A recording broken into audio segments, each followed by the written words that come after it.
The California sun hadn't yet burned through the marine layer when Senior Chief Wade Mercer took his position at the edge of the grinder. 48 years old, 22 years in the teams, 3 combat deployments that left scars he never talked about, and a silver star gathering dust in a drawer somewhere back home. He'd seen everything this job could throw at a man, or so he thought. The concrete courtyard stretched before him like an arena built for suffering. 23 Buds candidates were finishing their morning warm-up, push-ups until their arms shook, flutter kicks until their abs screamed, the particular brand of controlled chaos that separated men who wanted to be SEALs from men who would actually become SEALs. Wade watched them with the cold assessment of a craftsman evaluating raw materials. Some would make it, most wouldn't. That was the math. That was always the math. His radio crackled. "Senior Chief, your DOD consultant just cleared the main checkpoint. Walking in now." Wade didn't respond, just kept his eyes on the candidates and tried not to let his irritation show. Another Pentagon observer, another desk jockey with a clipboard and theories about combat psychology who'd never spent a single night in a hide site wondering if the next sound would be their last. The brass loved sending these people, consultants, analysts, PhDs with government clearances and zero operational experience. They'd show up, watch for a few days, write reports that nobody would read, then disappear back into their climate-controlled offices in DC.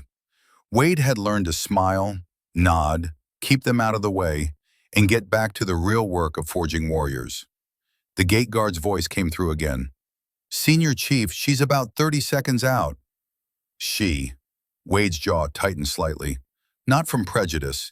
He trained with female sailors who could outshoot and outthink half the men in his platoon. But Hell Week was different. Hell Week was designed to break people at a primal level that had nothing to do with politics or progress, and everything to do with raw physical endurance, multiplied by psychological warfare, multiplied by sleep deprivation, so severe it made grown men hallucinate conversations with people who weren't there. He turned toward the entrance. Kira Blackwell appeared 30 seconds later, exactly as predicted. The first thing Wade noticed was how small she was. 5'4" maybe, 120 pounds if you counted her boots and the tactical pants she wore. Brown hair pulled back in a regulation tight ponytail. A face that looked barely old enough to order a beer legally. She wore civilian clothes, but they were operator adjacent. Compression shirt with long sleeves, despite the building July heat. Tactical pants with reinforced knees. Boots that had actually been worn, not fresh out of the box. The second thing he noticed was her eyes. They didn't match the rest of her. They were older somehow, harder, the kind of eyes that had seen things most people only experienced in nightmares. But Wade had seen plenty of young professionals with practiced stares. Therapists who dealt with trauma cases, FBI agents who'd worked violent crimes. It meant nothing by itself. Still, something about the way she moved across the grinder toward him. Economy of motion, no wasted energy, no nervous adjustments of her bag or self-conscious touches to her hair. Just direct, purposeful movement from point A to point B. Wade's operator instincts flickered. Then he shut them down. He was reading too much into body language because he was annoyed about babysitting duty. "Ms. Blackwell." Senior Chief Mercer. Her voice was calm, controlled. No nervous energy trying to prove herself. No eagerness to please or establish dominance. Just a statement of fact acknowledging his rank and position. "You understand this is an observation role only," Wade said, not a question. "A statement establishing boundaries. You watch, you take notes, you stay out of the way while I run my program." "Understood." "Good. My candidates don't need distractions.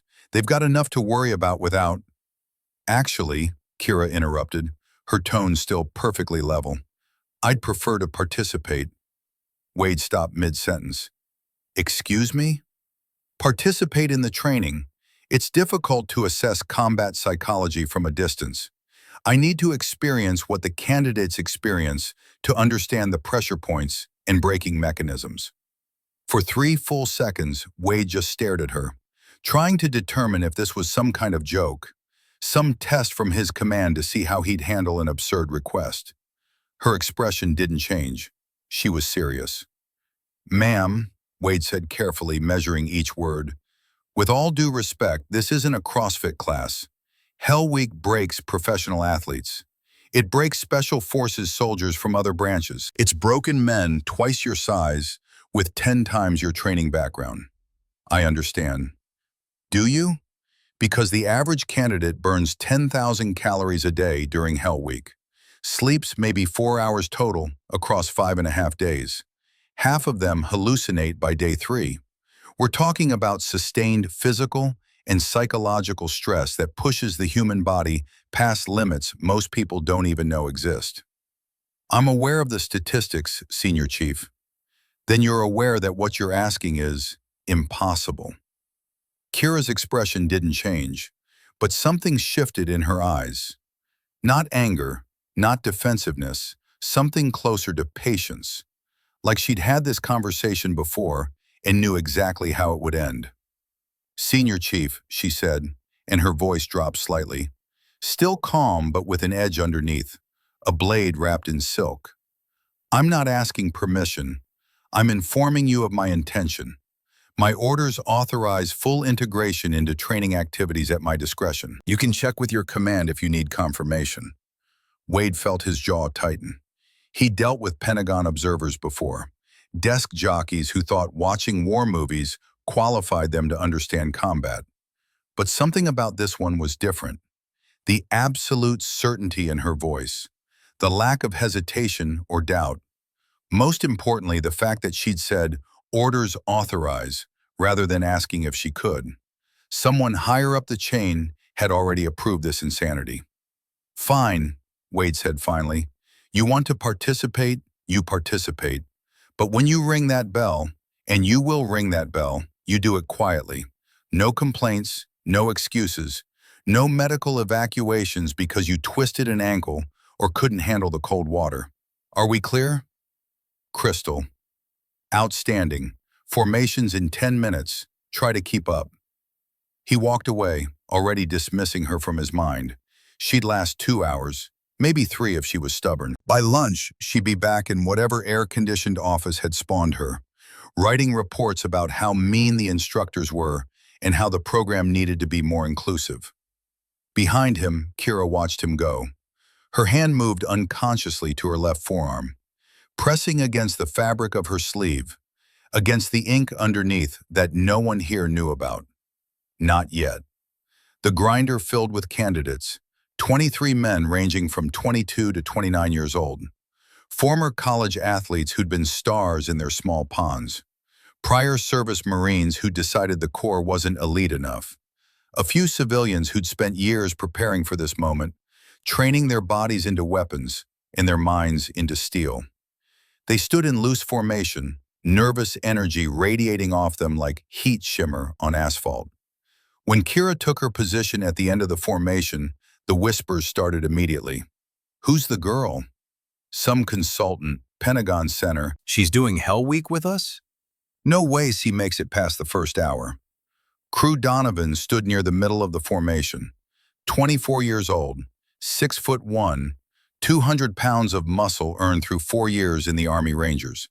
He'd been the best in his unit, top PT scores, expert marksman, fast-tracked for leadership positions.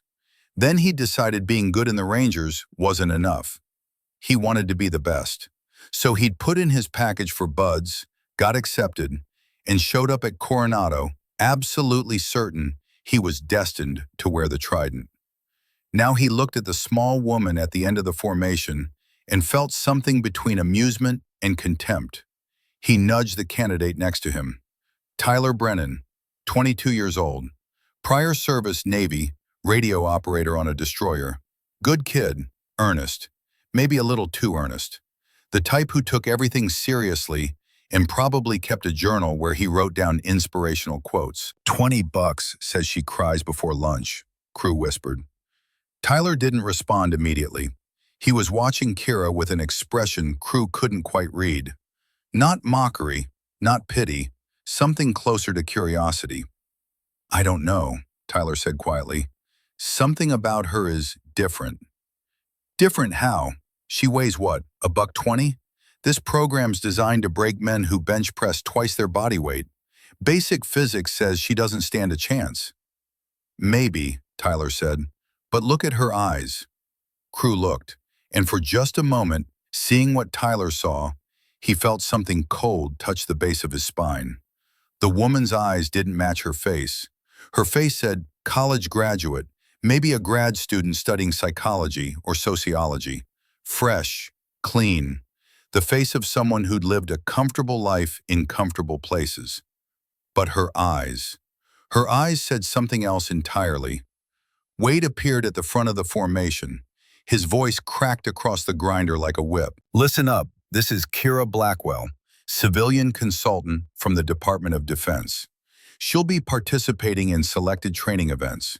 You will treat her with the same respect you treat any candidate.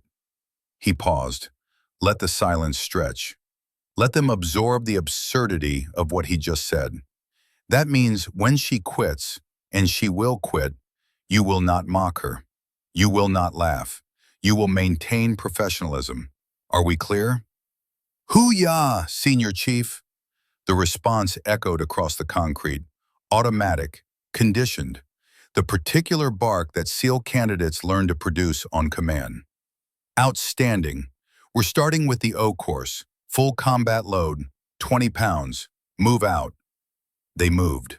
The obstacle course at Coronado was legendary, not because it was particularly exotic or high-tech, but because it was simple, brutal, and perfectly designed to identify weakness. Wooden walls that required explosive leg power and upper body strength. Rope climbs that tested grip strength and technique. Cargo nets that punished anyone who hadn't mastered their fear of heights. Low crawls through sand that abraded skin and filled every crevice with grit. Each obstacle had been refined over decades to find exactly what kind of person could handle what came next.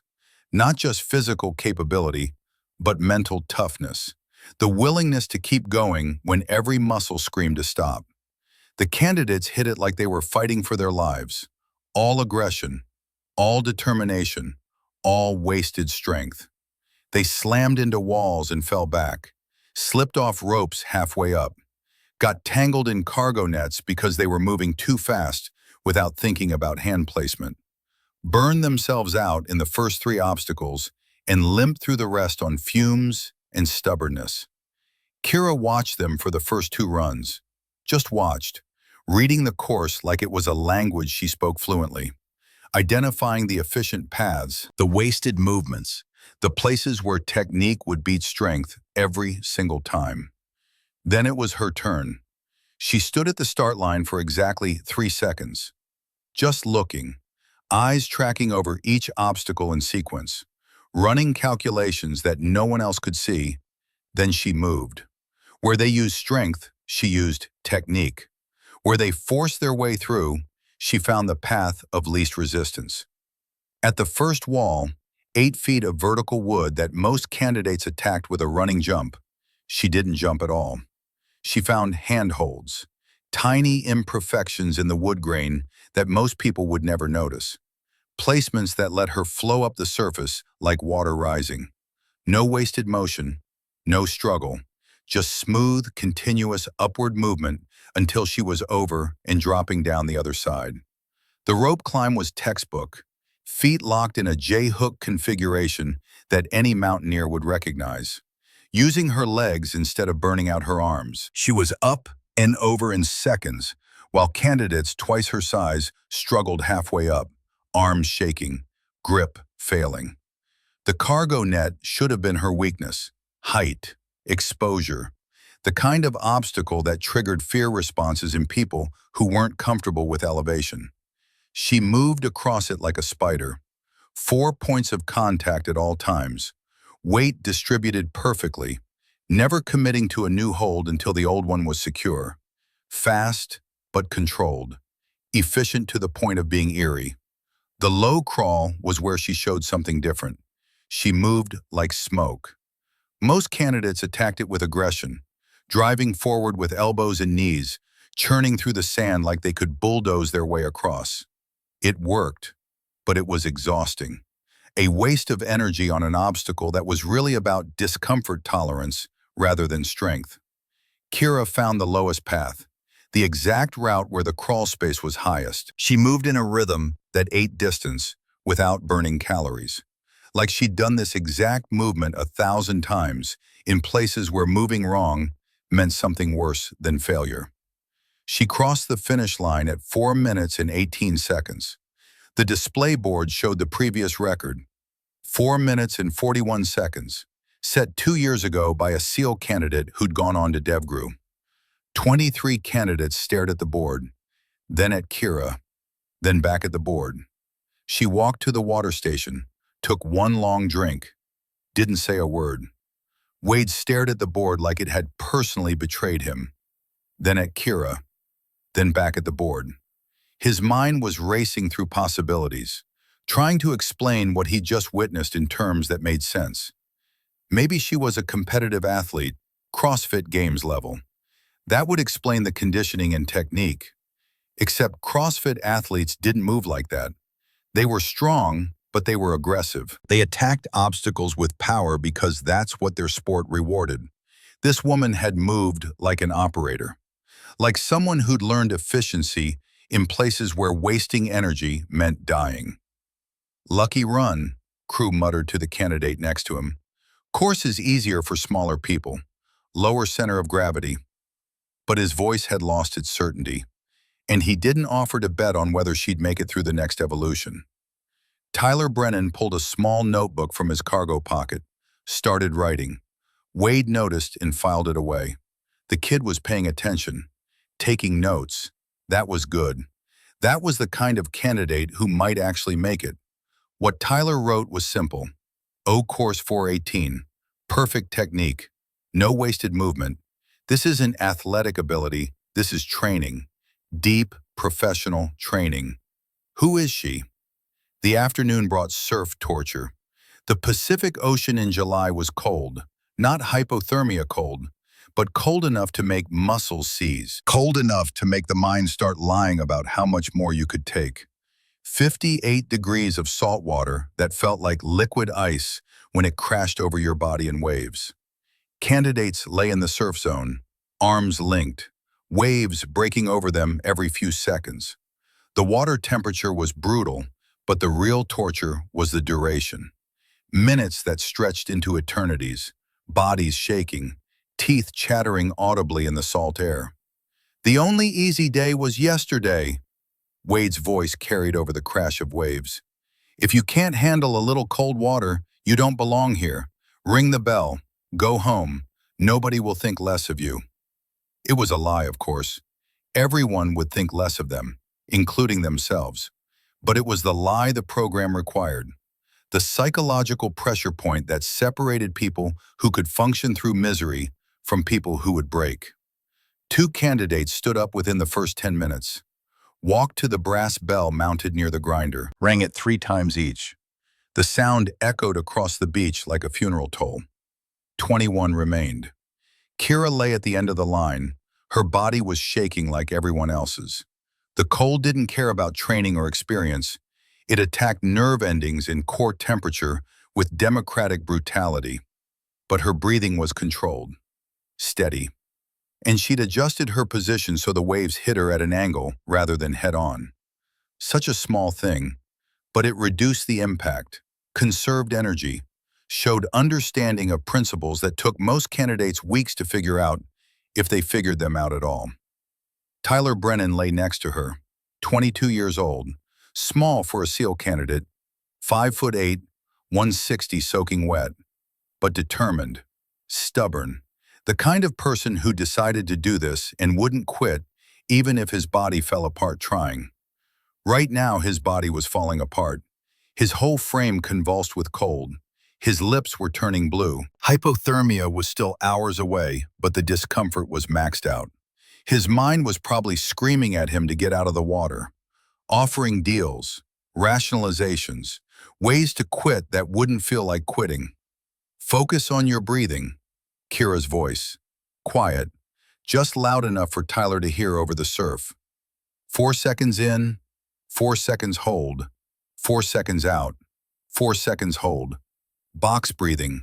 Your body can handle more than your mind thinks it can. The cold is temporary, the quit is permanent. Tyler looked at her, managed to nod, started the breathing pattern. His shaking didn't stop, but it slowed.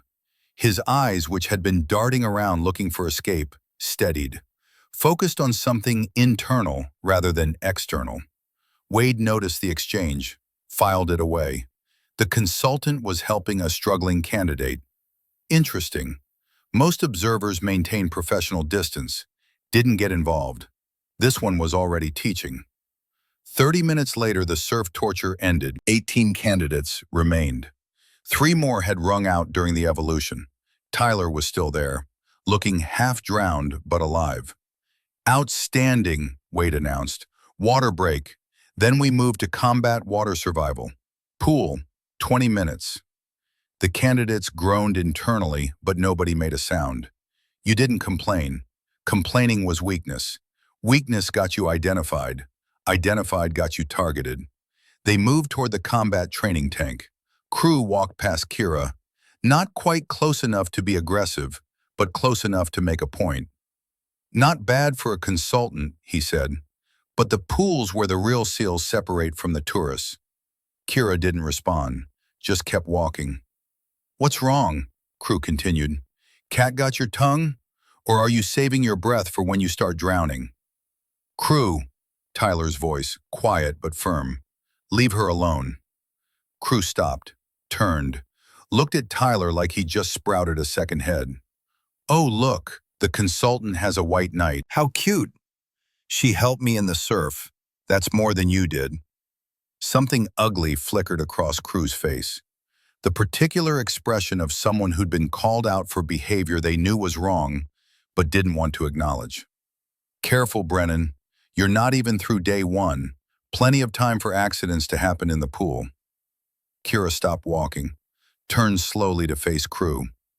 Accidents, she said, her voice soft, almost gentle, don't happen to people who pay attention, and I pay very close attention. The way she said it, the absolute lack of threat in her tone, combined with the complete certainty in her eyes. It did something to Crew that anger or aggression never could have done. He took a half step backward without realizing it, then caught himself, tried to salvage his dignity with a smirk that didn't quite land. Kira turned and kept walking toward the pool. Crew watched her go. For the first time since arriving at Coronado, he felt something other than confidence about his place here. He felt uncertain. And in a program designed to exploit uncertainty like a predator exploiting wounded prey, that was a very dangerous thing to feel. Combat water survival was designed to simulate drowning. Hands tied behind your back, feet bound together, dropped into the deep end of a pool, complete a series of tasks, bob to the surface using only breath control and core strength, float face down without panicking, retrieve a diving mask from the bottom without using your hands or feet. The human brain wasn't wired to be helpless in deep water. Every instinct screamed to thrash, to fight, to struggle against the bonds that kept you from swimming normally. The candidates who listened to those instincts usually rang out within an hour. The ones who learned to override instinct with discipline were the ones who made it. Kira was the 6th person into the water. Wade watched as the instructors bound her hands behind her back with nylon rope. Watched as they bound her ankles together. Watched as they positioned her at the edge of the pool. She closed her eyes, just for a moment, centering herself, running through procedures that nobody had taught her here. Go! She dropped into the water, and then she showed them something none of them expected. She didn't fight it, didn't struggle, didn't waste a single calorie on panic or resistance. She became part of the water. Her body relaxed completely, total release of tension, conserving energy instead of burning it. She bobbed to the surface using nothing but core muscle control and precise breath management. No flailing, no desperate movements, just smooth, controlled ascent until her face broke the surface. She floated face down, perfectly still. The hardest part of the evolution for most people, the feeling of being helpless and exposed, unable to see what was happening around you, every primal survival instinct screaming that this was wrong. Kira looked like she'd fallen asleep. When it came time to retrieve the mask from the bottom, 12 feet down, no hands, no feet, she used a technique that made Wade's eyes narrow. Dolphin kick. Combined with precise body positioning, arching her back and using core strength to drive herself downward in a smooth curve. It was advanced technique, the kind of thing that most SEALs didn't learn until their second or third year in the teams. This woman was doing it on day one. She surfaced with the mask in her teeth. Total time underwater, 47 seconds. Breathing unlabored when she came up, expression unchanged. Outstanding, Wade said before he could stop himself. Kira climbed out of the pool. Water streamed off her compression shirt, and for just a moment, just one brief second, Wade saw something on her left forearm. Black ink, a curved shape, part of something larger. Then she adjusted her sleeve, and the glimpse was gone. Wade stared at her arm, where the tattoo had been. Then at her face. Her expression gave away nothing. "Where did you learn to do that?" he asked. "I've had training." "What kind of training?" Kira looked at him, those ancient eyes in that young face meeting his directly, unflinching. "The kind that doesn't show up on a resume, Senior Chief." She walked away to join the other candidates who'd completed the evolution. Wade stood there. The question that had been forming in his mind all day crystallized into something solid. Not just who are you, but what are you? Evening brought the first real meal since morning. MREs eaten in the sand, salt air mixing with the smell of processed food. Candidates sat in small groups, too exhausted for much conversation, bodies running on fumes, minds starting to fray at the edges. Kira sat slightly apart, eating methodically, refueling rather than enjoying. This was fuel, nothing more. Tyler approached, hesitated, then sat down next to her. "Mind if I ask you something?" "Go ahead." "That breathing technique in the surf, where'd you learn it?" "Combat stress management, standard protocol for extended operations in hostile environments." Tyler pulled out his notebook, started writing. "That's not standard. I've been through BUDS prep for 2 years, read every manual, watched every video. Nobody taught me that technique." Kira glanced at him, assessed, made a decision about how much to say. "Box breathing. SEALs use a 4-count version for stress management, but the original technique was developed for operators who needed to remain functional under extreme duress for extended periods. Days, not hours. The version I showed you is specifically designed for hypothermic conditions." "And where does a civilian consultant learn that?" Kira was quiet for a moment. When she spoke, her voice was different, softer, almost sad. "From someone who saved my life by teaching me how to save myself." Tyler wanted to ask more, wanted to understand who this person was, but something in her expression stopped him. A wall going up, a door closing, secrets that weren't meant to be shared. "Thank you," he said instead, "for helping me out there. Watch, learn, adapt. That's how you survive this." "That sounds like you've survived something like this before." Kira didn't answer, just kept eating, but her hand moved to her left sleeve, pressing against the fabric, against whatever was hidden underneath. Tyler noticed, added another note to his notebook. "She's done this before, or something worse. Who trains civilians in advanced SEAL techniques? Who moves through water like they've spent years in hostile territory? Who is she?" The sun set over Coronado in bands of orange and purple that turned the Pacific into liquid fire. Hell Week officially began at sunset, a tradition as old as the SEAL program itself. The instructors unleashed chaos.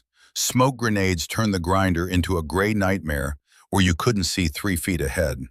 Artillery simulators exploded with percussive force that rattled teeth and made ears ring. Instructors screamed contradictory orders from every direction.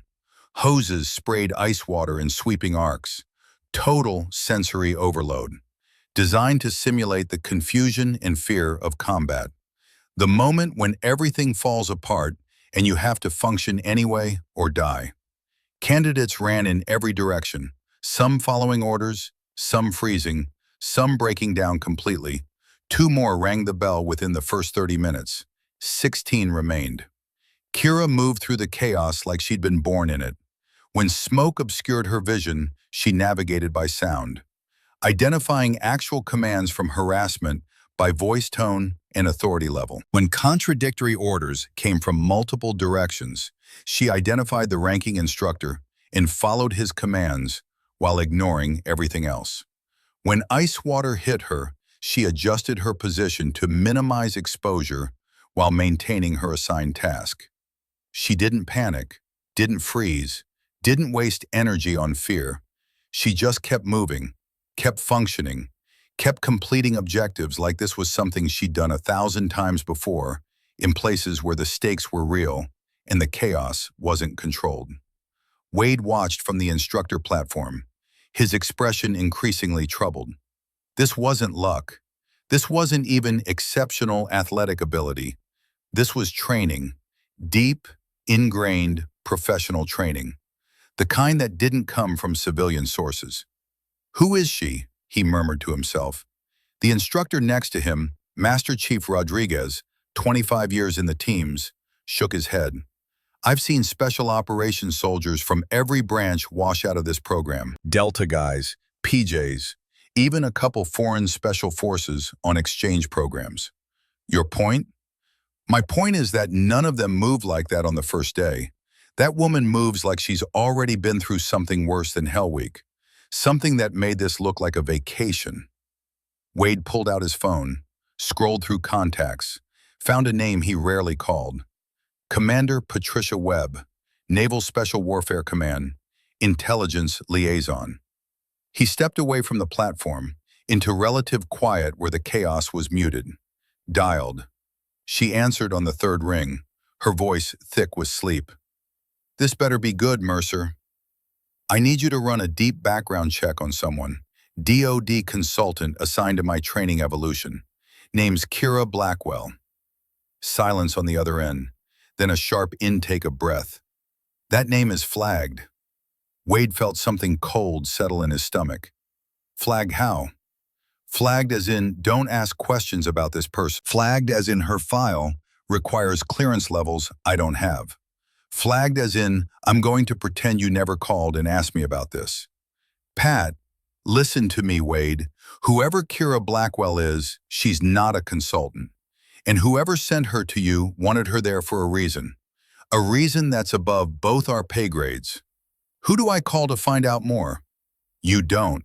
You watch. You wait. And if you're smart, you treat her with a lot more respect than I'm guessing you've shown so far." The line went dead. Wade stared at his phone, then looked back at the training area where Kira was helping a struggling candidate maintain formation during a log carry. 16 candidates, first night of Hell Week complete, 4.5 days to go. And somewhere in the middle of it all, a mystery wearing civilian clothes and hiding secrets behind eyes that were far too old for her face. Wade had one more call to make. One more person who might have answers. He scrolled through his contacts until he found a name he'd only called once before. Years ago, when he'd needed information about a candidate with a classified background. Colonel Garrett Thornridge, retired DevGru commander. 62 years old, 35 years in naval special warfare. A legend who'd operated in conflicts most Americans didn't know existed.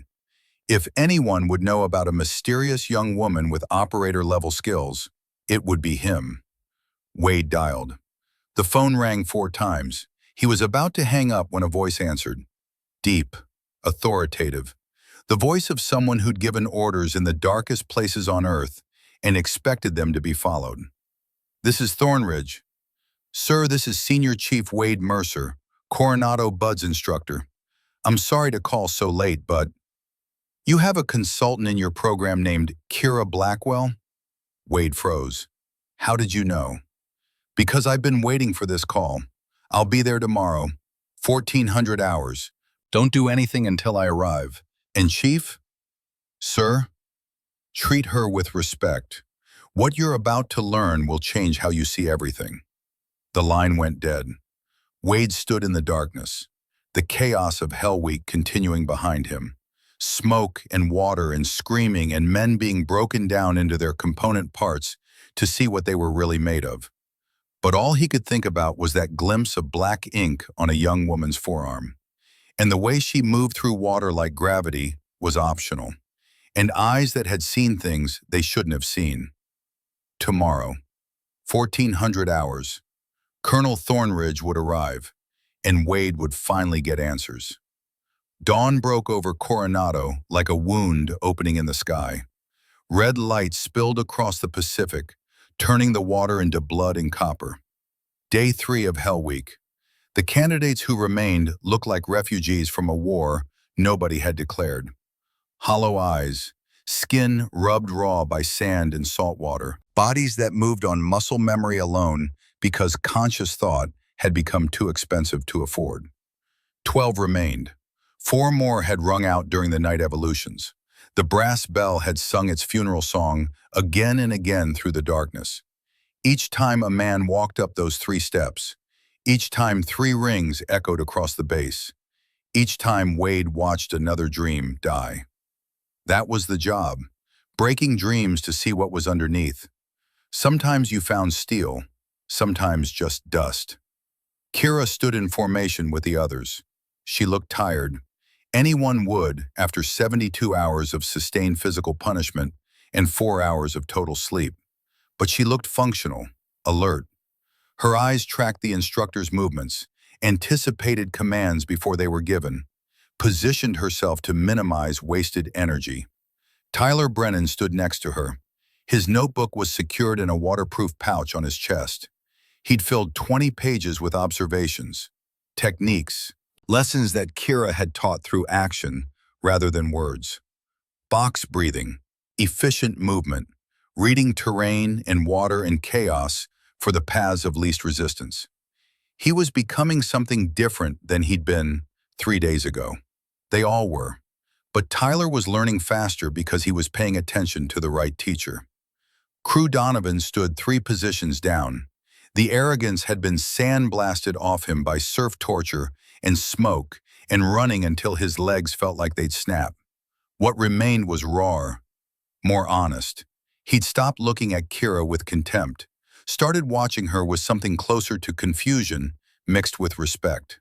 She'd outlasted men twice her size, outperformed athletes with years of training, and she'd done it without showboating or celebrating or drawing attention to herself. Tyler had written in his notebook, "The quiet ones survive. She doesn't just say it, she lives it." Wade called formation to attention. "Listen up, day 3. You've made it this far. Outstanding. Most don't. But we're nowhere near finished. Today brings live fire qualification, full combat loadout, standard M4 platform. You'll be shooting on limited sleep with degraded fine motor skills. This is where we see who can still function when their body wants to quit." He paused, let the information settle. "Range opens in 30 minutes. Get your gear, get your heads right, move." The candidates dispersed toward the armory, exhausted bodies shuffling through movements that had become automatic. Get rifle, check rifle, load magazines, the rituals of warriors preparing for controlled violence. Kira moved with them, but Wade noticed she hung back slightly, watching, waiting for something. He had a pretty good idea what. His watch read 13:45, 15 minutes until Colonel Thornridge arrived. 15 minutes until whatever secret Kira was carrying got exposed to sunlight. Wade felt his pulse quicken. Not from fear, from anticipation. The same feeling he got before a mission brief when he knew something significant was about to happen, but didn't know what form it would take. The range was already set up. M4 carbines laid out on tables, magazines loaded with 5.56 NATO, targets positioned at distances ranging from 25 to 300 meters. Standard qualification course, nothing exotic, just fundamental marksmanship under stress. The candidates took their positions, started their runs, and the exhaustion showed immediately. First shooter placed 72% of his rounds on target, passing but barely. Second shooter did worse, 68%, hands shaking from fatigue, sight picture degraded by exhaustion. Third shooter actually failed, 54%. He'd have to run remedial training later, if he didn't ring out first. Down the line it went, most barely qualifying, a few failing outright, Hell Week extracting its price in trembling hands in clouded judgment. Then it was Crew Donovan's turn. Former Army Ranger, good shooter on a normal day, expert marksman qualification, confident in his skills. Today was not a normal day. His first shot went wide right, second went low. By the fifth round, he was grouping somewhere in the general vicinity of the target, but nowhere near qualification standards. Final score, 71%, marginal pass. He stepped back from the line, frustration written across his face. This was supposed to be his strength, something he was good at, and Hell Week had taken it away, reduced him to barely functional. Wade announced the next shooter. Blackwell, you're up. Kira walked to the firing line, picked up the assigned M4, and then she did something none of the others had done. She inspected it. Not the quick press check that military shooters learn, real inspection. She dropped the magazine, locked the bolt back, visually and physically confirmed the chamber was clear, checked the bore for obstructions, tested the trigger pull, verified the sights were aligned, reloaded, charged, applied safety. The sequence took maybe 15 seconds, but every movement was deliberate, practiced to the point of muscle memory that went deeper than conscious thought. Tyler watched and wrote frantically in his notebook. This wasn't standard buds training. This was something else. Professional weapon handling at a level that took years to develop. Kira moved to the firing line, adjusted her stance by millimeters. Her support hand shifted forward on the handguard, thumb over bore. The modern technique that most SEALs were still learning because it had only become doctrine in the past 5 years. How did a 24-year-old civilian consultant know advanced SEAL shooting techniques? Ready on the left, the range safety officer called. Ready on the right. Ready on the firing line. Shooters, you may fire when ready. Kira's first shot broke the silence like a crack of lightning. Center mass, perfect placement. Second shot, same hole. Third shot, the target now had one ragged opening where the center mass used to be.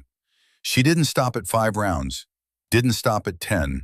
She emptied the magazine, 30 rounds, every single one passing through the same expanding hole in the center of the target at 100 meters. The range went completely silent. Birds stopped singing. The wind seemed to hold its breath. 12 exhausted SEAL candidates stared at a target that looked like it had been hit by a single, large-caliber round instead of 30 individual bullets. "Cease fire," Wade said. His voice sounded strange, hollow. "Target." The RSO retrieved it, walked it back to the line, held it up for everyone to see. One hole, jagged around the edges where bullets had passed through milliseconds apart, but fundamentally one hole, at 100 meters, after 3 days of Hell Week. After 4 hours of sleep and more physical punishment than most people experienced in a lifetime. 30 rounds, one hole. Impossible. Except it had just happened. "Explain the shot," Wade said. Not a request, a command delivered with the full weight of his rank and authority. Kira safed the weapon, locked the bolt back, grounded it, stepped away. When she spoke, her voice was level, calm, the tone of someone stating facts that didn't need emphasis. M4 carbine, 14.5-inch barrel, 5.56 NATO M855 ammunition, Muzzle velocity 2,970 feet per second. At 100 meters, bullet drop is approximately 1.2 inches, negligible for center mass targeting. She paused, not for effect, just organizing information. Current wind is 8 miles per hour from the northwest. That adds approximately 1.8 inches of drift to the right. I compensated by holding left edge of center mass. Trigger pull on this particular weapon is approximately 5.9 pounds. I felt the break point at 5.6, controlled the surprise, maintained follow-through for 0.3 seconds after each shot broke. Another pause. Standard technique, nothing special. Nobody moved. Tyler was writing so fast his pen was tearing the paper. Crew had his mouth open, but no words were coming out. The other candidates looked like they just witnessed something that violated the fundamental laws of physics. Wade stepped closer to Kira, close enough that his voice wouldn't carry beyond her. That's not consultant shooting. That's not competitive shooting. That's not any kind of shooting I've seen outside of CAG or DEVGRU. I told you, Senior Chief, I've had training. What kind of training produces that at your age? After 3 days of Hell Week? After 4 hours of sleep? Kira met his eyes. Those ancient eyes that had seen things they shouldn't have seen. The kind that doesn't give you a choice about whether you learn it or not. Before Wade could respond, his radio crackled. Senior Chief, you have a visitor at the main gate. Colonel Garrett Thornridge, DEVGRU. Wade felt his blood run cold. He looked at Kira. She looked back. Something passed between them. Understanding, perhaps. Or the beginning of it. Continue qualification, Wade said to the RSO. I need to handle something. He walked toward the gate. Behind him, the range resumed. But everyone was distracted now, watching Kira, wondering what kind of person could shoot like that. What kind of background produced skills that exceeded what most active duty SEALs could manage? Tyler leaned toward Crew. That wasn't human.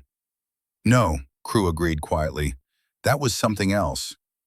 Colonel Garrett Thornridge arrived in a civilian pickup truck that had seen better years. No fanfare, no official vehicle. Just an old Ford F-150 with California plates and a retired operator behind the wheel. But when he stepped out, everything about him screamed military. The way he moved, the way he scanned his environment with eyes that never stopped collecting information. The particular bearing that came from 3.5 decades in naval special warfare. 62 years old, silver hair cut to regulation despite being retired for 2 years, shoulders that were still square despite the years, eyes the color of North Atlantic ice. Wade snapped to attention without thinking, muscle memory from years of military conditioning. At ease, Senior Chief. I'm retired. No need for formalities. Wade relaxed slightly, but only slightly. You didn't truly relax around men like Thornridge. They carried authority in their bones. Sir, I appreciate you coming. I need to understand what's happening with Kira Blackwell. I know. Walk with me. They moved away from the gate, toward a quiet area where the conversation wouldn't be overheard. What do you know about Shadow Viper? Thornridge asked. Wade felt something cold touch his spine. Nothing, sir. That designation isn't in any database I can access. That's because it doesn't exist, officially. Shadow Viper was a joint CIA and JSOC program, 2015 to 2022. Deep penetration operations in denied territory. The kind of missions where if you got captured, the United States government would disavow any knowledge of your existence. Thornridge stopped walking, turned to face Wade directly. We recruited 43 operators over 7 years, from every branch, Delta, SEALs, Marine Raiders, CIA Ground Branch, the best of the best. We put them through training that made buds look like summer camp. Then we sent them into Syria, Yemen, Libya, Somalia, places where one wrong move meant torture and execution. Wade listened. His operator instincts were screaming now, telling him that whatever came next would change everything. 43 went in, Thornridge continued. Only 12 made it home. The rest are buried in unmarked graves or simply disappeared. 72% casualty rate, the deadliest special operations program in American history. He paused. Let the numbers sink in like stones dropping into dark water. Kira Blackwell is one of the 12. Wade felt the world tilt slightly, everything clicking into place. The shooting, the movement, the way she navigated chaos like she'd been born in it. How old was she when she went in? 19, class of 2019, youngest operator ever accepted into the program. 19. Wade's voice was hollow. She was 19 years old. And by 20, she'd completed missions in Syria that killed men twice her age with 10 times her experience. She earned that tattoo you saw on her arm, the mark of Shadow Viper, black serpent coiled around a combat knife, only given to operators who survived actual combat operations. Thornridge started walking again, toward the range where gunfire continued in sporadic bursts.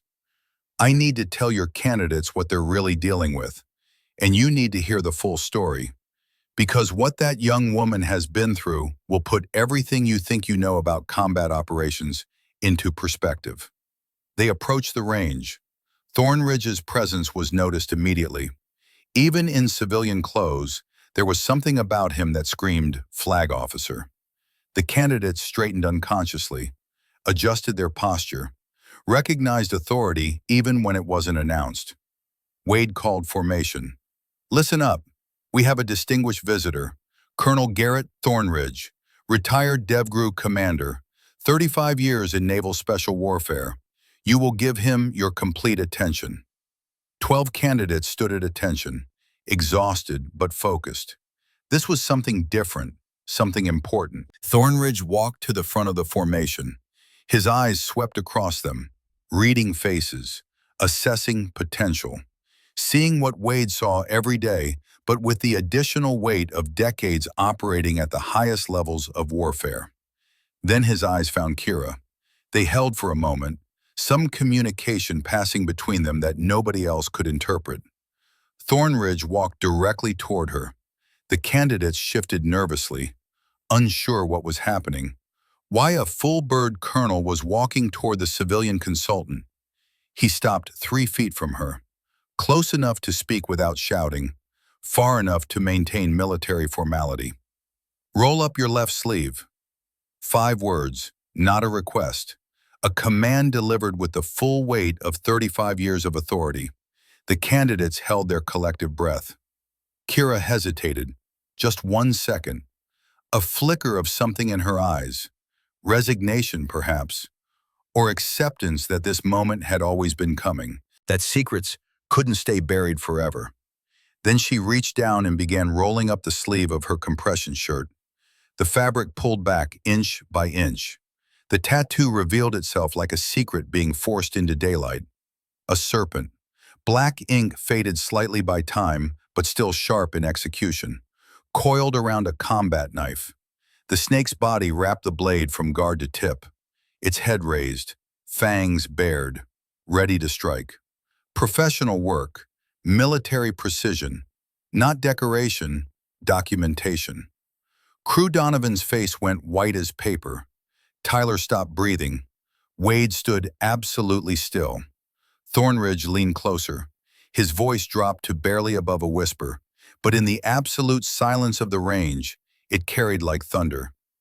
Shadow Viper, class of 2019. Kira's voice was quiet, steady. Raqqa Province, March 2020. Thornridge straightened, turned to face the formation. His voice now carried the command presence that had led men through the darkest operations in American military history. You've been mocking someone who completed missions most of you will never be cleared to read about. He let that sink in. Watch the realization spread across their faces like a stain.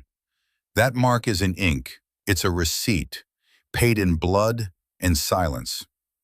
Thornridge began to walk the line, making eye contact with each candidate, making sure they understood the magnitude of what he was revealing.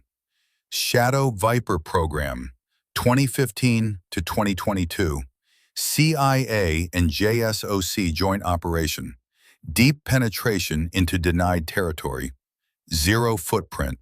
If you were compromised, you were on your own. No extraction, no support, no acknowledgement that you ever existed. He paused in front of crew. 43 operators went through that program over 7 years, the best from every special operations unit in the American military. Delta, SEALs, Marine Raiders, CIA paramilitary, officers who'd already proven themselves in conventional warfare, already earned their places among the elite. Another pause. Moving down the line. Only 12 survived. Tyler's pen froze mid-stroke. Crew felt his legs weaken beneath him. Wade Mercer, 22 years in the teams, Silver Star recipient, man who'd seen hell and survived, felt tears he hadn't cried in a decade burn behind his eyes. 12 out of 43. The math was simple. The reality was unbearable. Thornridge stopped in front of the formation, addressed them all. The woman you've been calling a consultant is one of those 12. She was 19 years old when she entered the program, 20 when she completed her first combat operation, 20 when she earned that mark on her arm in a way that most of you cannot imagine, and I am not authorized to fully describe. He turned back to Kira. Where did you earn it? Kira's voice remained steady, but something shifted behind her eyes. A door opening to rooms she'd kept locked for 4 years. Syria, Raqqa Province, March 2020. Operation designation classified. Mission objective: exfiltrate high-value human asset with intelligence on ISIS chemical weapons stockpile. Thornridge nodded slowly. Team composition? 6 operators, Shadow Viper designation. Team leader Captain Alana Graves. 5 additional operators including myself. Call sign, Ghost. Mission outcome? Kira was silent for a moment. Her hand moved unconsciously to touch the compass hanging around her neck. The brass compass that had belonged to someone else. Someone who wasn't here anymore. 2 survivors. The number hit the formation like a physical blow. 6 operators went in. 2 came out. 4 dead in a single operation. Who was your team leader? Thornridge asked quietly. Captain Alana Graves, 15 years special operations, best insertion specialist in the program. Something flickered across Thornridge's face. Not quite emotion, but an acknowledgement of shared experience, shared loss. I trained with Captain Graves at Dam Neck in 2008. She was brilliant, fearless, the kind of operator who made everyone around her better. He paused. And she's dead. Yes, sir. Tell them what happened. Kira looked at the 12 candidates standing in formation. 12 young men who thought they knew what combat meant, who thought Hell Week was difficult, who had no concept of what real operational stress looked like. When she spoke, her voice was quiet, but every word carried weight that went beyond volume. March 7th, 2020, we inserted into Raqqa via civilian vehicle, blend with local traffic. The asset was a former ISIS logistics coordinator who'd turned. He had documentation on chemical weapons locations, intelligence that could save thousands of lives. She paused, organizing 4 years of memory into something that could be spoken aloud. The asset was waiting at the predetermined location, but the meat was compromised. ISIS fighters had identified him. When we arrived, they were already there. 40 fighters, 6 of us. Tyler was writing furiously, but his hands were shaking now. This wasn't training doctrine. This was combat testimony from someone who'd actually been there. We secured the asset and his intel, moved to the secondary extraction point, but the extraction helicopter was taking fire. They couldn't land. We were pinned in an abandoned residential compound, surrounded, no support, no reinforcements, just 6 operators and 40 ISIS fighters who knew the city better than we did. Kira's voice remained steady, but her eyes had gone somewhere else. Syria, 4 years ago, a place where people had died and she had lived. The firefight lasted 18 hours. We eliminated 23 enemy combatants, but we lost 4 operators. Martinez took an RPG in the first hour. Kowalski went down covering our movement to the secondary position. Peterson and Reynolds were killed during a breach attempt on our compound. She stopped, swallowed. Captain Graves was wounded. A K-47 round. Abdomen. She couldn't move. The helicopter couldn't land while the area was hot. We needed someone to take the asset and the intelligence and make for the tertiary extraction point. 2 kilometers through hostile territory. Thornridge spoke quietly. What did Captain Graves order you to do? She ordered me to take the asset and go. Alone. She would stay with the remaining operator and hold the compound. Buy me time. And you followed that order. It wasn't a question, but Kira answered anyway. Yes, sir. Why? Because she made it clear it wasn't a request. Her exact words were, "Get home, Ghost, and when you do, teach them what I taught you." That was her order, her final order. Kira's voice cracked slightly on the last sentence, the first sign of emotion she'd shown since the revelation began. I took the asset.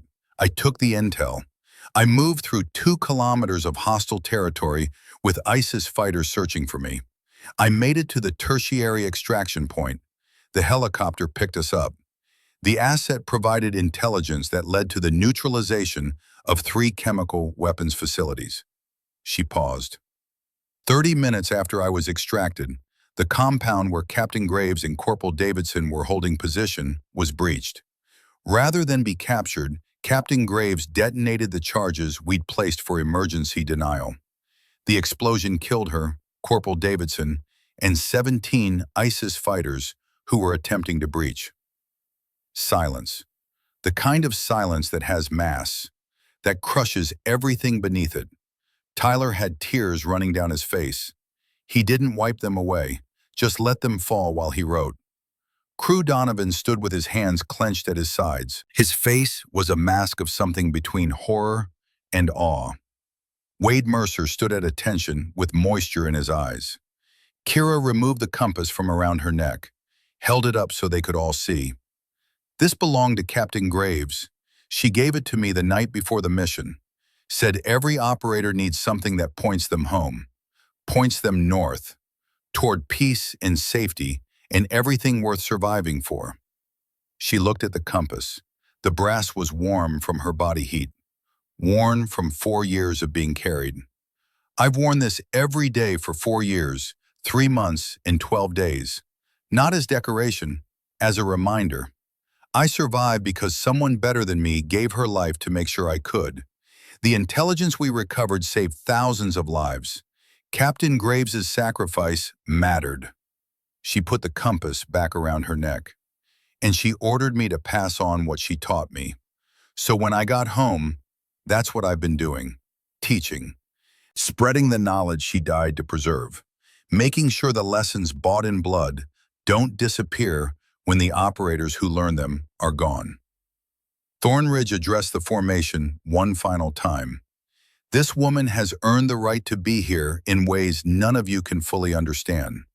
She was trusted with missions so sensitive that even I don't have full access to her operational file.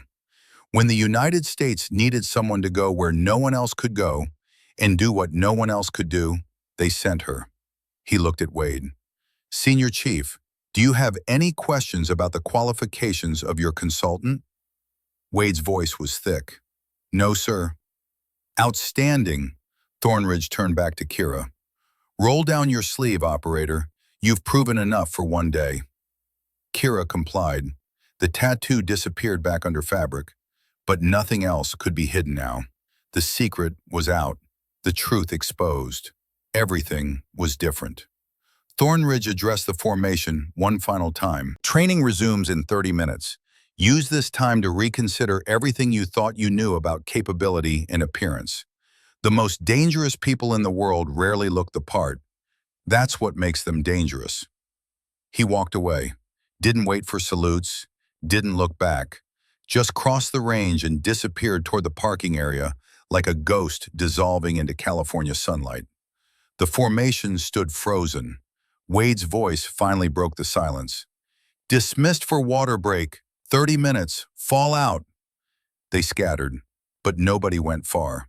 They clustered in small groups, voices hushed, eyes constantly finding Kira and then looking away like they touched something too hot to hold. Wade stood alone for a moment, processing. Then he walked to where Kira stood by the water station. He stopped, stood at attention. "Ma'am, I owe you an apology. I judged you without knowing. I treated you like you were nothing when you'd earned more respect than most people I've ever met. That was wrong." Kira looked at him with those ancient eyes. "You didn't know, Senior Chief. That was the point of the cover. Still, you've earned respect I didn't give you. That changes now." She nodded once. Respect acknowledged, respect returned. Wade walked away, leaving Kira alone with her memories in the weight of revelation. Tyler approached her slowly.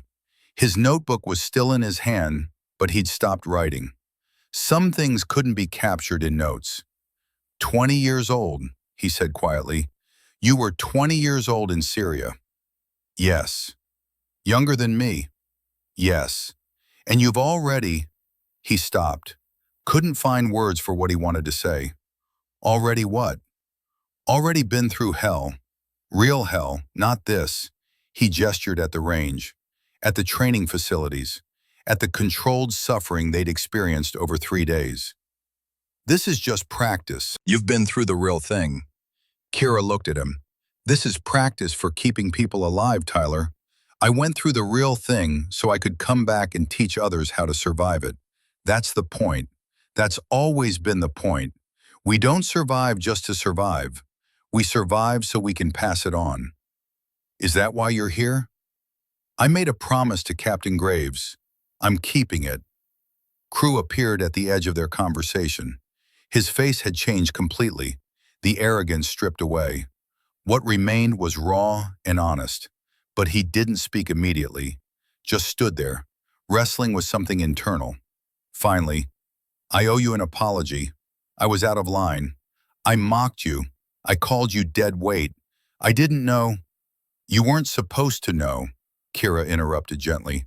"That's the point of classified operations. The work happens in shadows. The operators who do it stay invisible." "Still, I was wrong. You're—" He struggled. "I spent 4 years being the best ranger in my unit, thinking I was destined for greatness, and you'd already done more at 20 than I'll probably do in my entire career." He paused, something shifting in his expression. Pride dying, humility being born. "I want to learn. Not how to be you, I know I can't, but how to be better than I am, how to lead without ego, how to prove myself through action instead of words." Kira studied him, seeing the transformation, the death of the old crew, the emergence of something new. "You're already learning," she said. "The fact that you recognize what you need to change means you're halfway there." "What's the other half?" "Doing it, every day, even when it's hard, especially when it's hard." She walked away from both of them, toward a quiet corner of the range where she could be alone with her memories and the compass that hung warm against her chest. Tyler watched her go.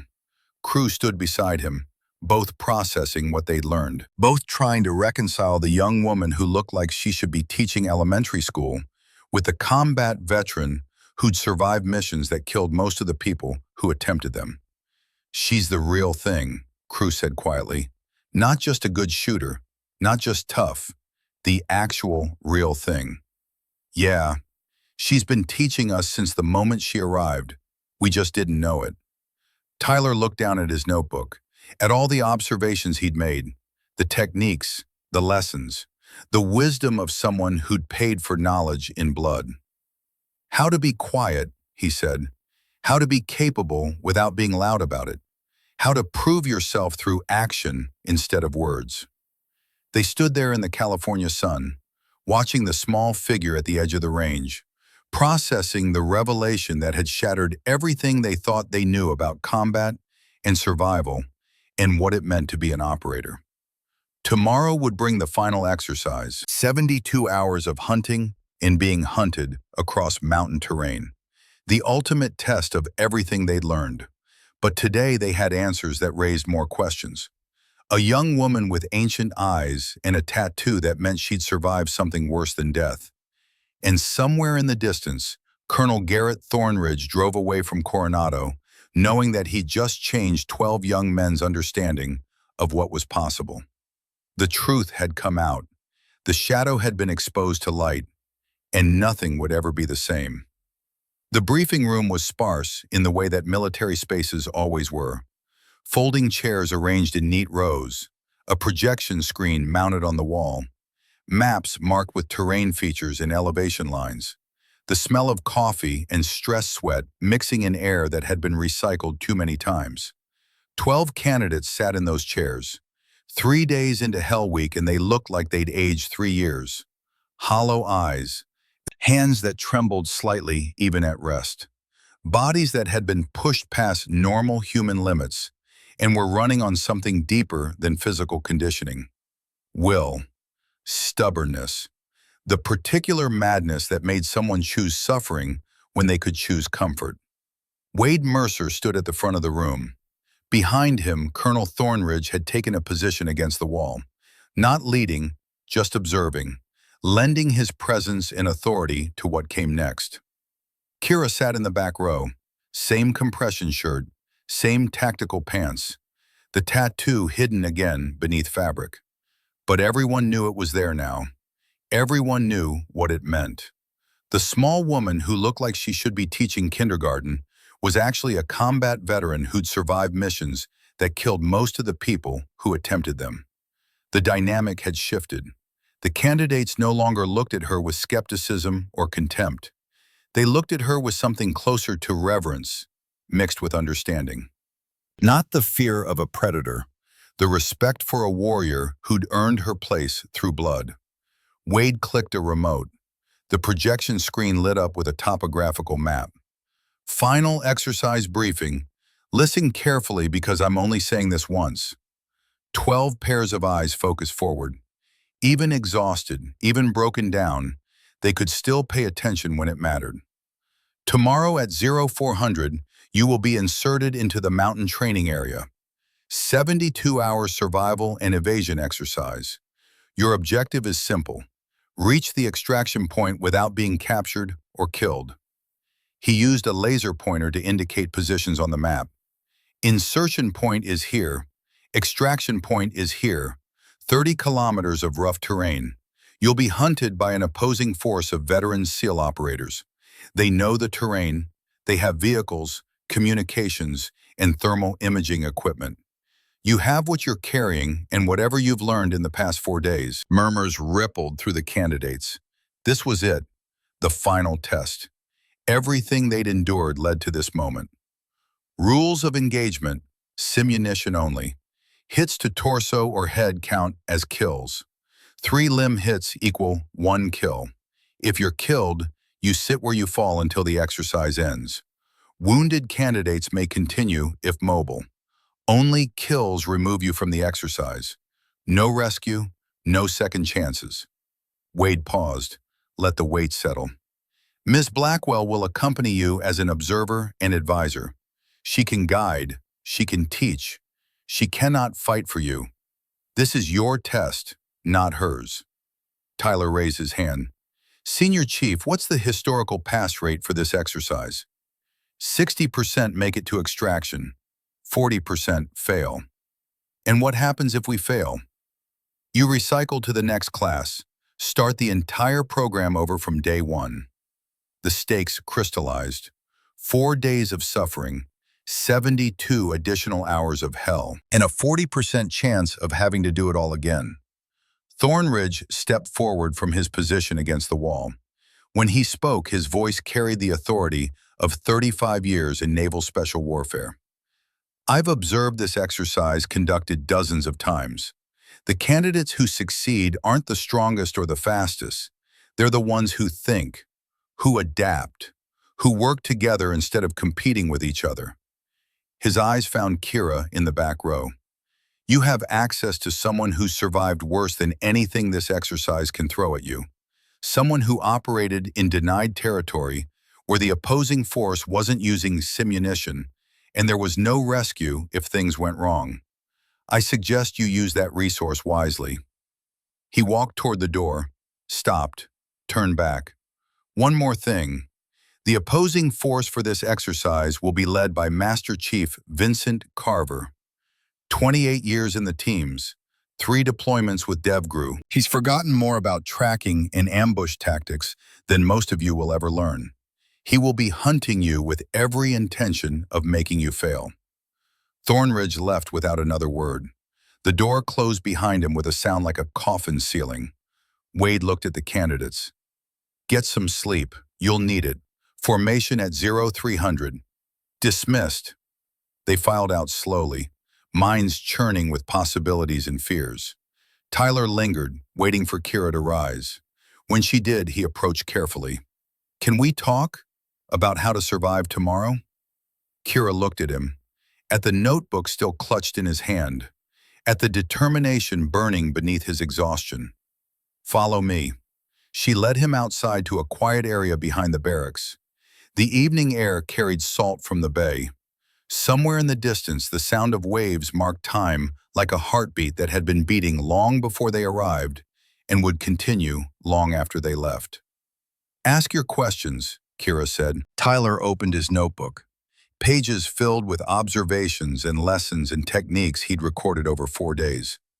The opposing force has thermal imaging. How do we hide from that? You don't hide from thermal, you confuse it. Move along water sources where the temperature differential masks your signature. Use terrain features that retain heat from the day. Travel during transitions. Dawn and dusk when the thermal gradient is most chaotic. Tyler wrote furiously, movement formations. Standard doctrine says spread out to minimize casualties from single engagements. That's wrong for this scenario, Kira interrupted. You're not a military unit with fire support and medevac. You're prey. Prey moves in tight groups for mutual protection and combined awareness. One person's blind spot is another person's field of view. More writing. Tyler's hand was cramping, but he didn't stop. What's the biggest mistake candidates make in this exercise? They treat it like a race. They see 30 kilometers and think, cover distance fast. That's wrong. It's not about distance. It's about not being found. A team that moves slowly and carefully will beat a team that moves fast and careless every single time. What if we're engaged? If they find us? Kira's expression shifted. Something darker moved behind her eyes. Memories of firefights that weren't training exercises. If they find you, you have 2 options. Break contact and evade, or fight through and continue mission. The choice depends on terrain, numbers, and how badly you've been compromised. Sometimes running is survival. Sometimes running is death. You have to read the situation and decide in seconds. How do you read it that fast? Practice, experience, intuition built from thousands of smaller decisions. You won't have that yet, so you rely on principles. If they have the advantage, break contact. If you have the advantage, exploit it. If neither side has advantage, create one. Footsteps approached. Crew appeared from the shadows, looking uncomfortable, like he wasn't sure if he had the right to join this conversation. Mind if I join? Tyler glanced at Kira. She nodded slightly. Crew sat down. The humility he discovered earlier was settling into something permanent, a new foundation replacing the arrogance that had defined him. I've been thinking about what you said, about leading without ego, about making the team better instead of just being good myself. He looked at Kira directly. Tomorrow, the exercise. How do I do that? How do I help the team? Kira studied him, seeing the genuine transformation, the death of ego, the birth of leadership. Watch the ones who are struggling, not to judge them, to support them. When someone falls behind, don't leave them. When someone makes a mistake, don't criticize, correct, and move on. The team that survives together succeeds together. Crew absorb this like gospel. And if I see you struggling, do I help you? I won't need help, but your team might. Focus on them. Tyler was still writing. Crew was listening with an intensity that suggested he was recording every word in memory, even without a notebook. And somewhere in that quiet corner behind the barracks, something was being built. Not just knowledge transfer, trust. The foundation of every successful team since the beginning of human cooperation. Night deepened around them. Kira looked up at the stars, the same stars she'd navigated by in Syria, in places whose names she couldn't speak aloud, the same stars that had witnessed her worst moments and her small triumphs. Get some sleep, she said finally, both of you. Tomorrow will test everything you've learned and a lot of things you haven't. Aren't you going to sleep? Tyler asked. I don't sleep much, not anymore. Because of what happened in Syria? Kira's hand moved to the compass around her neck. The brass was warm from her body heat, worn from 4 years of constant contact. The things you see in certain places stay with you. They don't go away just because you close your eyes. Sometimes sleep is more exhausting than staying awake. She stood, looked down at them with something that might have been affection. You're both going to be fine. You've learned more in 4 days than most people learn in 4 years. Trust your training. Trust each other. Trust yourselves. She walked away into the darkness. Tyler and Crew sat in silence for a moment. She's carrying something heavy, Crew said quietly. 4 years of survivor's guilt, wondering if there was something different she could have done. You think we'll be like that someday? Tyler looked at his notebook, at all the lessons he'd captured, at the wisdom of someone who'd paid for knowledge and blood. I think that's the price of surviving when others don't. And I think she's trying to teach us how to pay it without losing ourselves completely. They went to their bunks. Tomorrow would come whether they were ready or not. The trucks rolled out at 04:15. 12 candidates, 1 observer, 3 days of hunting and being hunted. The stakes were everything they'd worked for. Kira sat near the tailgate of the lead truck, watching the candidates' faces. Some showed fear, some showed determination. Most showed a mixture of both. Tyler sat across from her, his notebook secured in a waterproof pouch on his chest rig.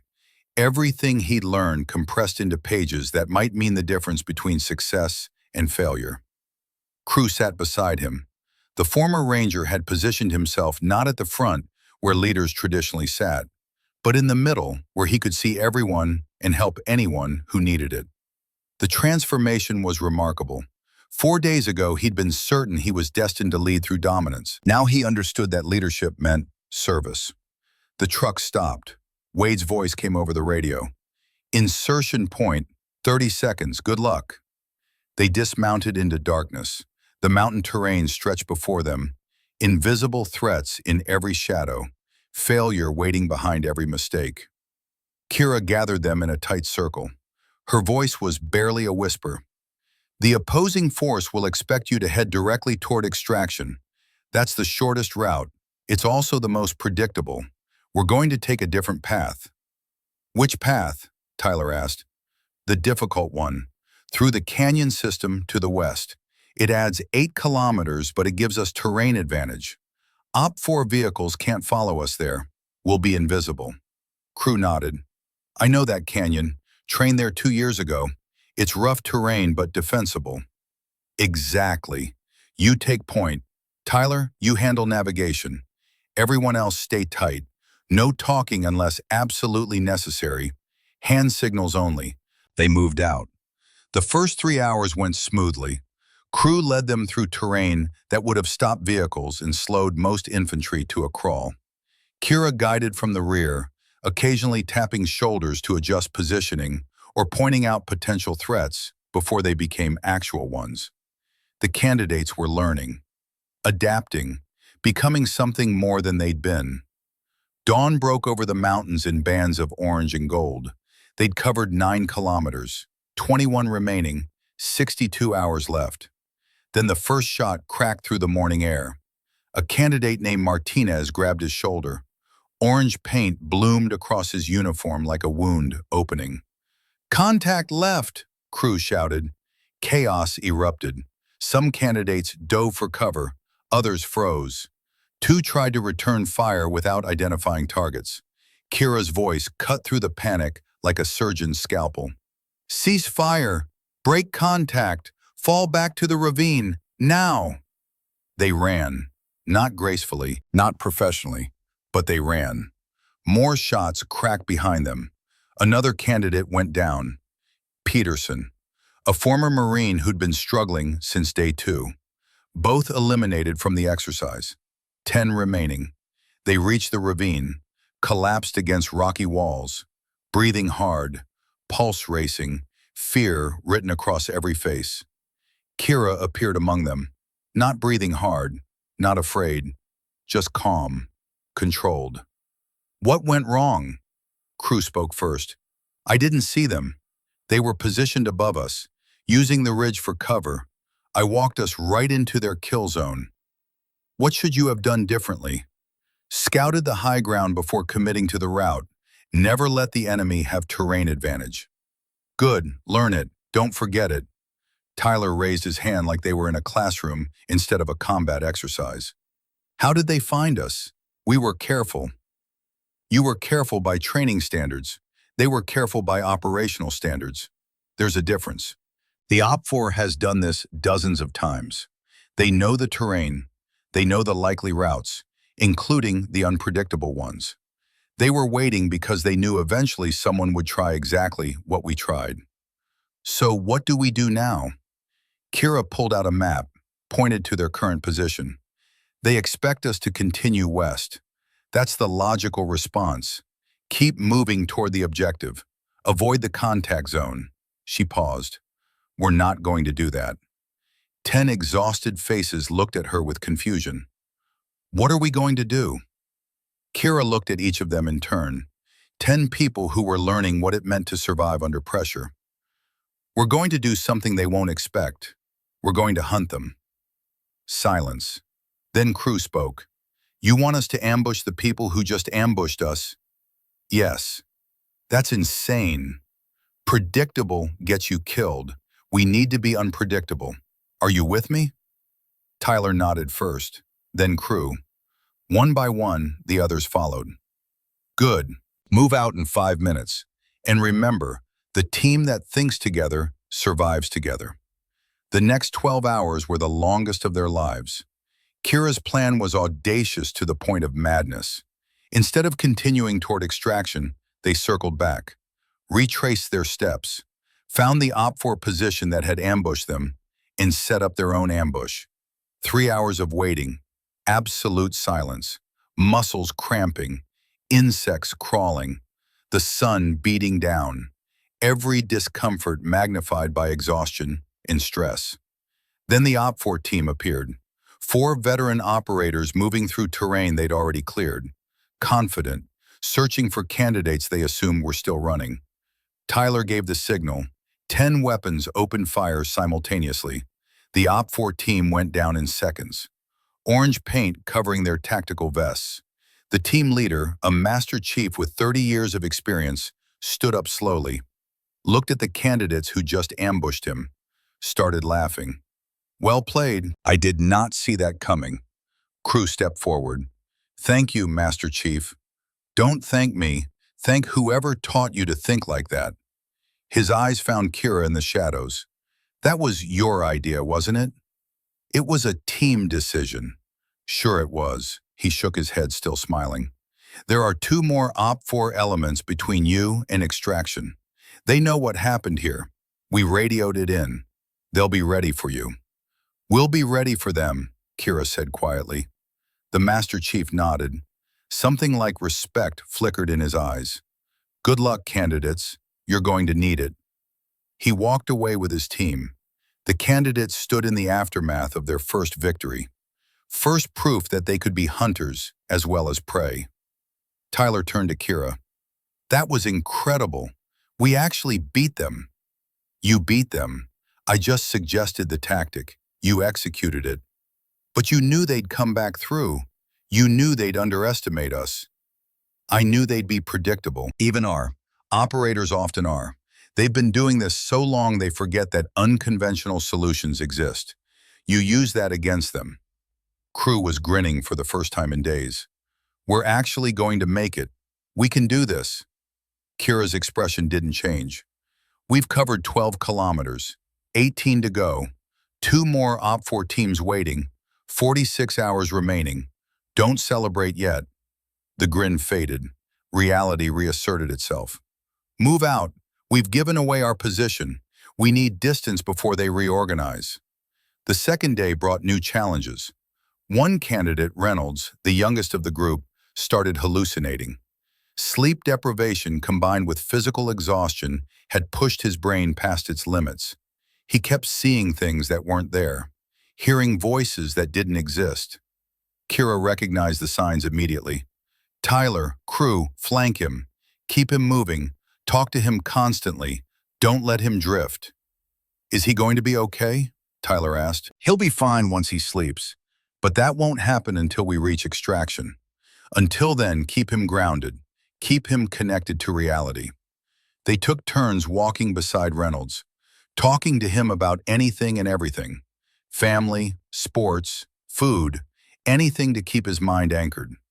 Reynolds stumbled through the terrain, supported by teammates who refused to leave him behind. That was the lesson, the real lesson. Not tactics, not marksmanship, not physical endurance. The team survives together, or not at all. Hour 62 of 72, 8 kilometers from extraction. The second Op 4 team found them, but this time the candidates were ready. They'd been reading terrain like Kira taught them. They'd spotted the likely ambush position. They'd prepared a response. When shots came, they executed a flanking maneuver that caught the Op 4 off guard. 2 candidates took hits to limbs, wounded but not killed. They drove the hunters back and created an opening. 8 candidates remaining, 6 kilometers to go, 10 hours left. Kira moved among them, checking wounds, assessing readiness. Tyler's arm had been grazed, a flesh wound that hurt but didn't impair function. Crew had taken around to the thigh. He was limping but refused to slow down. We're close, Kira said. One more Op 4 element. They'll be waiting at the extraction point, the final defense. How do we get through? Tyler asked. Together. She told them the plan, the final plan, the one that would determine everything.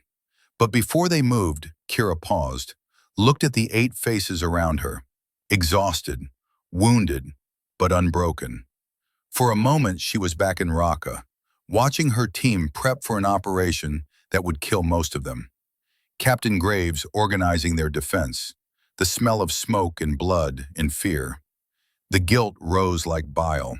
She should have died in that compound, should have been the one to stay behind, should have... No. Graves had made a choice, a commander's choice, and Kira dishonored that choice every time she wished she'd died instead. The only way to honor Graves was to keep teaching, keep spreading the knowledge, keep the legacy alive. Let's move, she said. 6 hours later, they executed it. Crew led a diversionary team, drew the Op 4's attention with noise and movement, made them think the main force was coming from the north. Tyler led the actual assault from the south, through terrain the Op 4 thought was impassable. Kira guided them through the impossible terrain, showed them handholds that shouldn't exist, paths that shouldn't work, gave them every trick she'd learned in places far more dangerous than California mountains. The final assault lasted 4 minutes. When it was over, the Op 4 commander, a senior chief with combat experience in 3 theaters, stood among the orange paint splattered across his team and shook his head. You actually did it. You crazy bastards actually did it. Tyler checked his watch. 13:47 hours. 13 minutes ahead of schedule. The extraction point was theirs. Wade's voice came over the radio. Extraction confirmed. Well done, candidates. Transport arriving in 20 minutes. 8 exhausted people stood in that clearing. 62 hours of hunting and being hunted. 30 kilometers of rough terrain. 3 OP4 teams neutralized. They'd done it. Tyler looked at Kira. Tears were streaming down his face, cutting tracks through dirt and camouflage paint. Thank you for everything. Kira touched his shoulder briefly. That small gesture of connection that meant more than words. You did the work. You made the decisions. You survived. That's on you, not me. But you showed us how. That's what survivors do.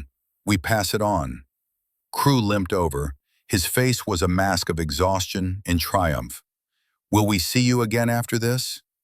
Kira looked out at the mountains, at the terrain they'd conquered together, at the crucible that had forged something new from raw material. Probably not. I don't stay anywhere long. Old habits. Where will you go? Somewhere quiet, where I can teach without all this. She gestured at the tactical gear, the weapons, the military apparatus. There are other ways to pass on what I've learned. The transport arrived. They loaded up. 8 survivors, 1 observer. A bond forged in fire that would last the rest of their lives. As the truck rolled toward Coronado, Tyler sat across from Kira one last time. That thing you said earlier, about survivors paying a price, about broken and incredible being the same thing, is it worth it? Kira thought about the question, really thought. Ask me again in 30 years if I'm still standing, if I've passed on enough to make the losses mean something. Then I'll tell you if it was worth it. And if you're not still standing, then it won't matter what I think. The truck rolled on. The mountains faded behind them. 6 months passed like water through fingers. Montana in January was a study in white and gray. Snow covering everything. Temperature hovering just above zero. The kind of cold that made your breath freeze in the air and your fingers go numb, even inside gloves. Clearwater High School stood on the edge of town. Red brick building that had been there since the 1950s. Population 3,200. 1 high school, 1 diner, 1 church.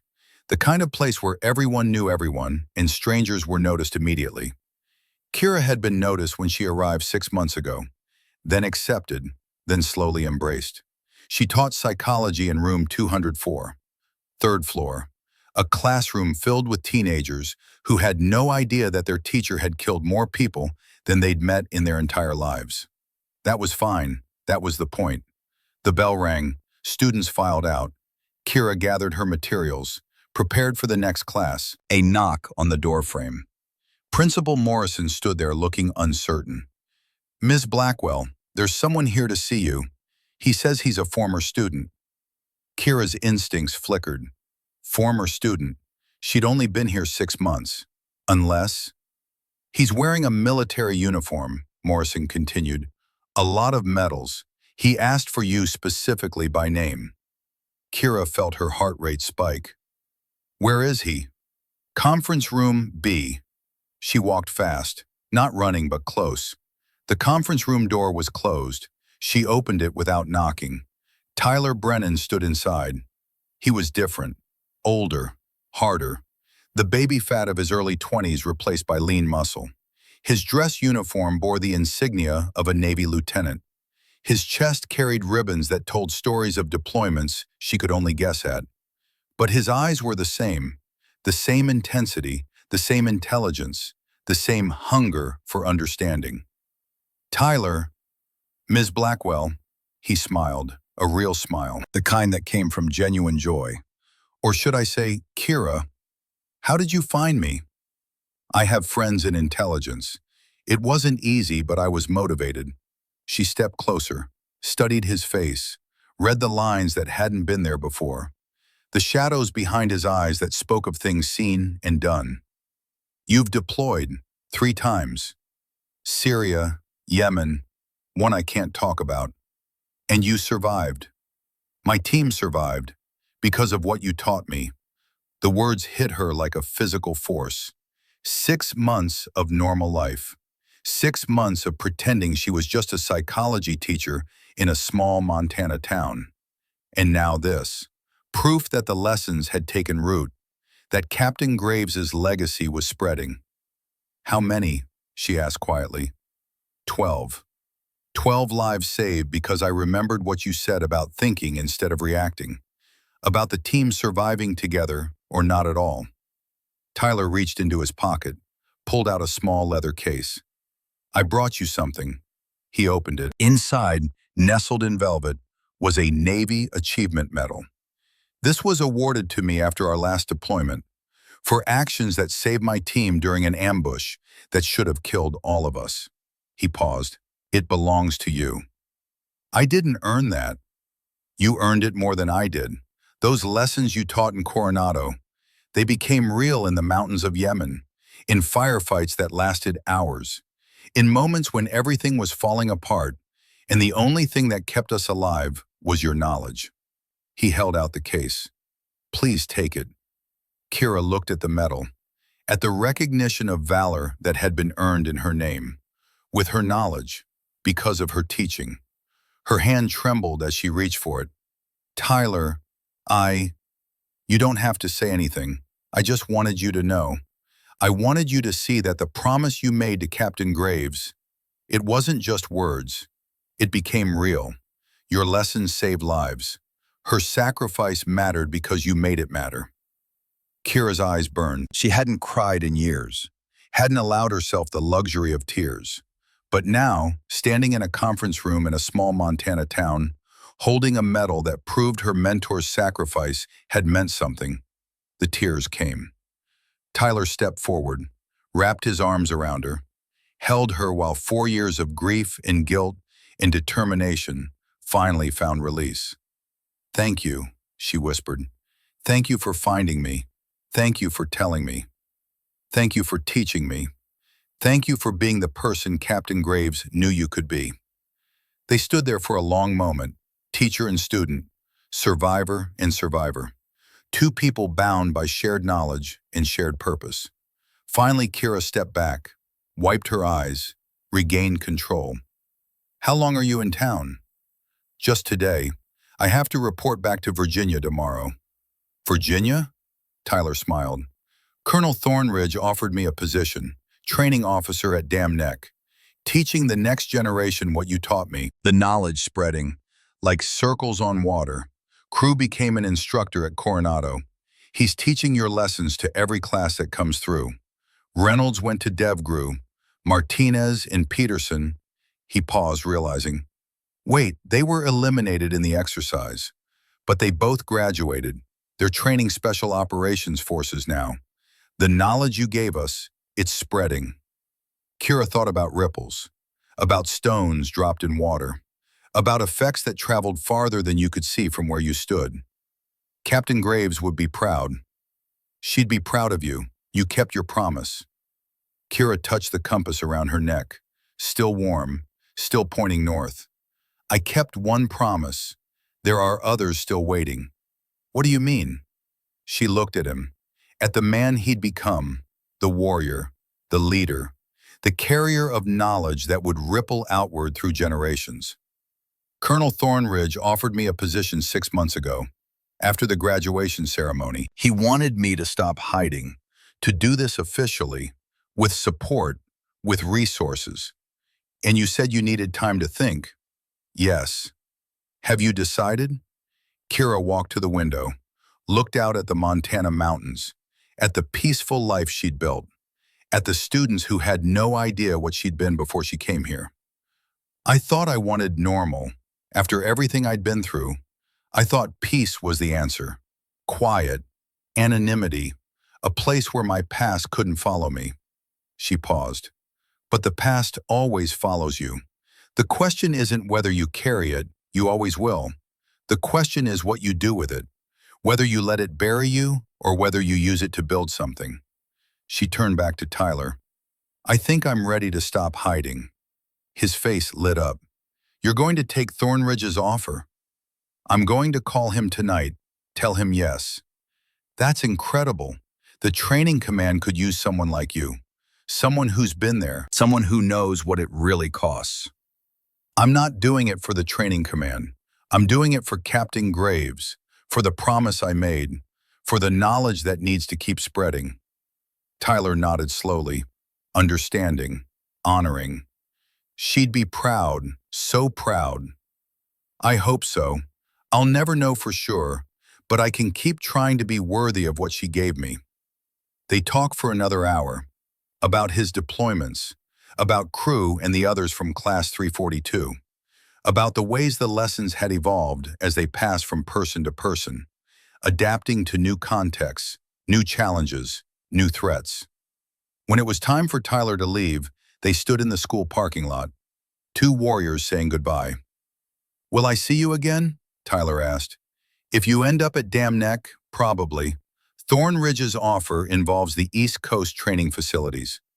I'll look for you. You'll find me, you're good at that." He laughed. The same laugh she remembered from Coronado, but deeper now, more seasoned. "Take care of yourself, Kira. You too, Tyler. Keep surviving. Keep passing it on." He climbed into his rental car, drove away, disappeared down the mountain road that led to the highway that led to the rest of his life. Kira stood in the parking lot holding the metal case, watching until his taillights vanished.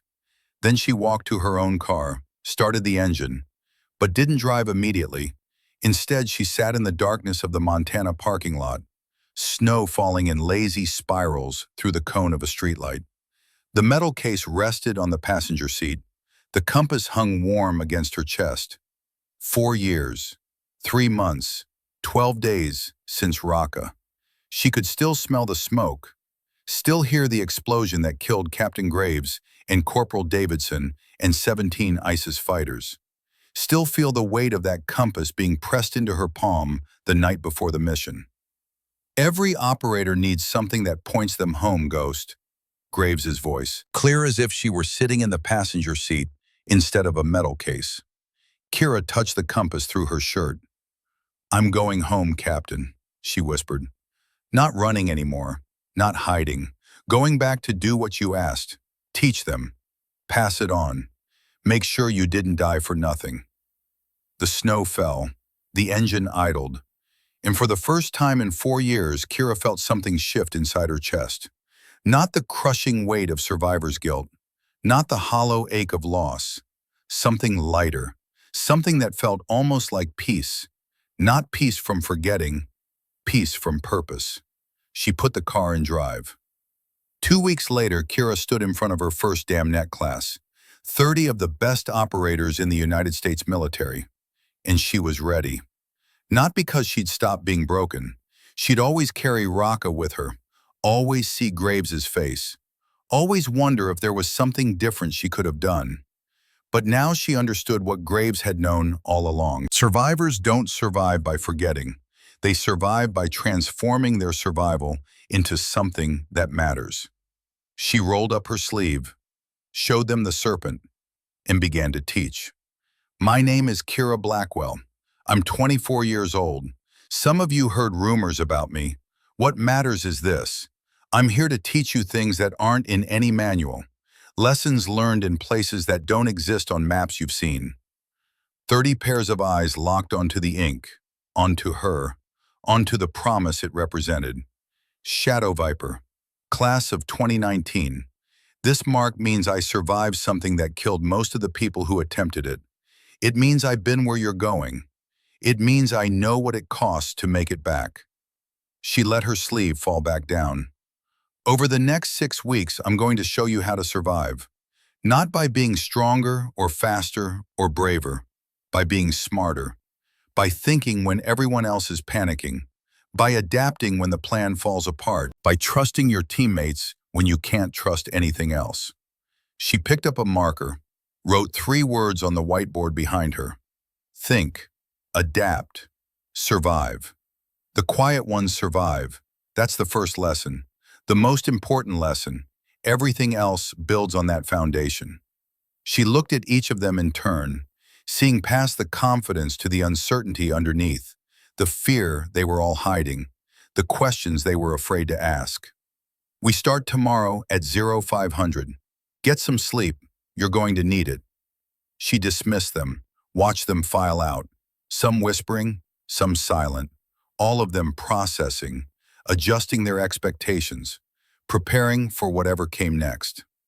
When the room was empty, Kira stood alone with the whiteboard and the three words and the weight of everything they represented. 4 years since Captain Graves died, 4 years of keeping a promise, and now finally, a home, a purpose, a way of honoring the dead that didn't require her to keep running. She touched the compass through her shirt.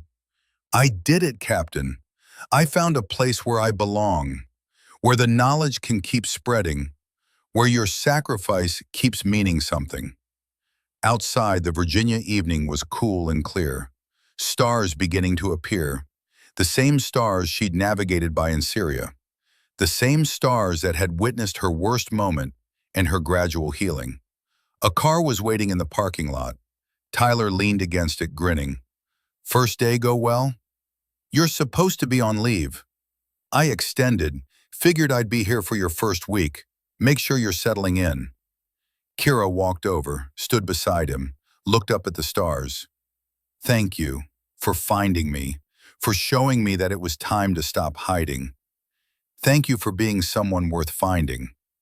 They stood in comfortable silence, teacher and student, survivor and survivor, two people bound by knowledge and purpose, and the shared understanding that some things were bigger than any individual life. So what happens now? Tyler asked.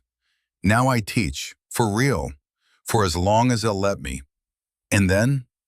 Kira thought about the question, about all the years that might lie ahead, about all the students she might reach, about the ripples that might spread from this moment to shores she couldn't imagine. Then someone else takes over. That's how it works. That's how legacies survive. Tyler pushed off from the car. I should let you get some rest. Big day tomorrow. Tyler. Yeah? Keep passing it on. Keep spreading what I taught you. That's how we honor the dead. That's how we make their sacrifices mean something. I will. I promise. He drove away. Kira watched until his taillights disappeared.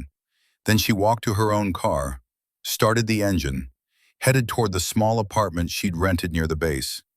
Tomorrow would bring new challenges, new students, new opportunities to keep the promise she'd made in a burning compound in Syria, while Captain Graves's body shielded her from a grenade. But tonight she allowed herself one small moment of peace, one moment to feel the compass against her chest, one moment to remember the faces of the dead, one moment to acknowledge that she'd made it, that she'd survived, that she'd found a way to turn loss into legacy and pain into purpose. And tomorrow she would start proving it all over again. Because that's what survivors do. They keep going. They keep teaching. They keep the promises that matter most. Silent proof. The only proof that ever mattered.